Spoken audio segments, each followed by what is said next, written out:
సమయం దగ్గర పడింది. ఇప్పుడు ఎలా బహనా? నీ అన్ని ప్రశ్నలకి సమాధానం मेरा बड़ा बेटा రాఖా. పదండి, హిందుస్థాన్ వెళ్దాం. రాఖా సినిమా రిలీజ్ చేసిన దగ్గర నుంచి విపరీతమైన ట్రోల్స్ అయితే చేస్తున్నారనమాట.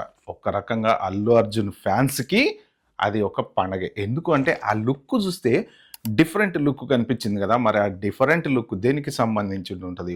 ఓల్డ్ క్యారెక్టరా, లేకపోతే మనిషి అలా అయిపోయాడా, లేకపోతే జంతువు క్యారెక్టరా, లేకపోతే ఏ క్యారెక్టరు అసలు ఏంది ఇలాంటి లుక్ రిలీజ్ చేయడం? ఇది జనరల్గా ఎవరైనా ఫ్యాన్స్ అనేవాళ్ళు ఏంటంటే ఒక సూపర్ లుక్, మన హీరో నుంచి ఇప్పుడు పుష్పలో ఒక క్యారెక్టర్ లుక్ రిలీజ్ అయింది అనుకోండి, దాన్ని ఒక మంచి ఆ ఎర్రచందనం స్మగ్లరు కొంచెం అలా, ఈ తర్వాత ఈ అమ్మాయి క్యారెక్టర్ వేసుకున్న లుక్ అయినా కూడా అదొక కొంత డిఫరెంట్గా ఉంది. ఇప్పుడు ఇది ఏంటి, ఇది జంతువు టైప్ లుక్కా, మనిషి టైప్ లుక్కా అని చెప్పేసి విపరీతంగా నెట్లో ట్రోల్స్ అయితే ఖచ్చితంగా చేస్తున్నారు. ఎందుకంటే అభిమానులంతా ఏంటంటే ఒక రకంగా సపోర్ట్ చేస్తూ ఉంటారు. కానీ వాళ్ళు ఏంటంటే ఇగో ఇది ఈ లుక్ అని, అది ఆ లుక్ అని, కాశ్మోరాలో కార్తీ వేసినటువంటి లుక్తో కొంతమంది కంపేర్ చేస్తున్నారు. ఈ సినిమాలో విక్రమ్ ఒక డిఫరెంట్ గెటప్లో కనిపించాడు, దాంతో కొంతమంది కంపేర్ చేస్తున్నారు. కొంతమంది పులి అంటారు, కొంతమంది సింహం అంటారు, కొంతమంది ఇంకో జంతువుతో కంపేర్ చేస్తారు.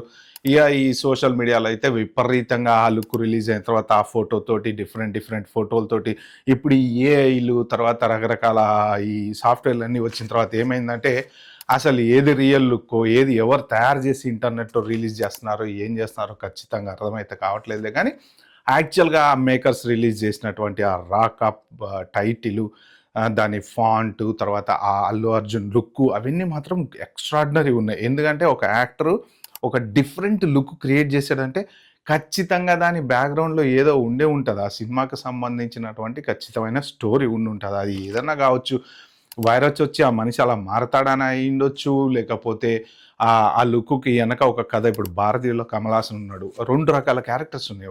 ఒక లుక్ రిలీజ్ అయినప్పుడు ఆయన అలాగా ఊర్లో తిరిగారనంట, ఆ మేకప్ వేసుకుని చెన్నైలో తిరిగితే అసలు ఎవరు గుర్తుపట్టలేదంట. అంటే రియాలిటీ అనమాట.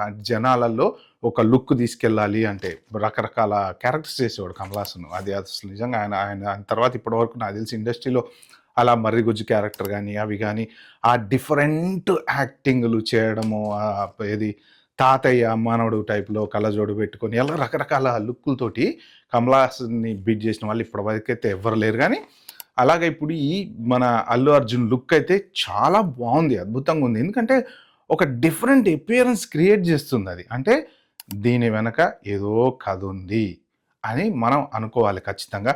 దాన్ని నెగిటివ్ ట్రోల్స్ అయితే పిచ్చిగా చేస్తున్నారు, రకరకాలుగా కంపేర్ చేస్తున్నారు. ఒక్కొక్కళ్ళు ఒక్కొక్క రకంగా మాడిఫై చేసేసి రకరకాల పిక్చర్లు పెట్టేసి నెట్లో అయితే విపరీతమైన ట్రోల్స్ చేస్తున్నారు. But what ever it is, look అయితే మాత్రం అదేంది. అల్లు అర్జున్ అభిమానులకి అయితే మాత్రం అట్లే ఒక మంచి సినిమా ఇవ్వబోతున్నాడు అయితే నాకు అనిపిస్తుంది. మీరేమనుకుంటున్నారో కింద కామెంట్లో అయితే మెన్షన్ చేయండి. ఇలాంటి మంచి వీడియోస్ నా ఛానల్లో కనుక చూడాలంటే సబ్స్క్రైబ్ చేసుకోండి, కింద నోటిఫికేషన్ బటన్ ఉంటుంది, ఆన్ చేసి పెట్టుకోండి. Bye, have a good day.